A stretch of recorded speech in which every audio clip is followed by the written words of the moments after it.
चीन के साथ चल रहे तनाव के बीच भारतीय कंपनियों ने चीन के खिलाफ एक और बड़ा फैसला लिया है।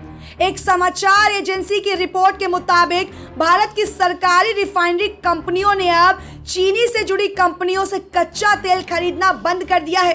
इससे पहले भारत सरकार ने पड़ोसी देशों से आयात को लेकर नियम सख्त किए थे।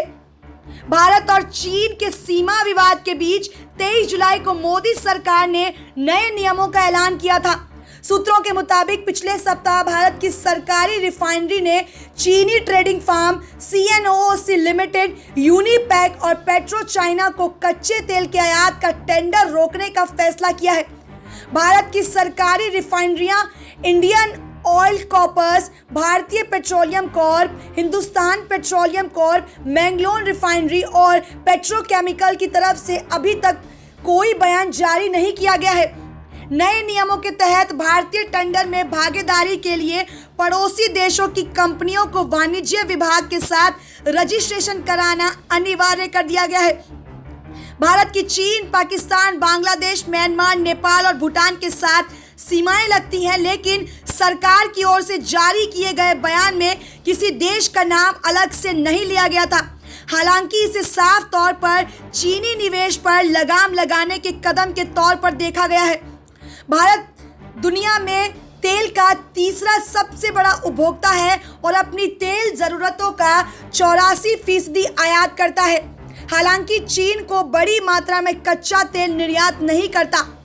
विश्लेषकों का कहना है कि इस कदम से कुछ ज्यादा असर नहीं पड़ेगा। LAC पर विवाद सुलझाने के लिए भारत और चीन के बीच कई दौर की सैन्य वार्ता हो चुकी है। दूसरी तरफ राजनयिक स्तर पर भी बातचीत जारी है। हालांकि बातचीत में अभी तक कोई समाधान नहीं निकल पाया है। चीन अभी भी पैंगोंग के इलाके में डटा हुआ है और फिंगर 5 के पीछे जाने की तैयारी नहीं कर रहा। विदेश मंत्री ने कहा, अगर पिछले एक दशक को देखें तो चीन के साथ कई बार सीमा विवाद उभरा है। डेप्सांग, चूमर और डोकलाम, कुछ हद तक हर सीमा विवाद अलग तरह का रहा। मौजूदा विवाद में कई मायनों में से अलग है।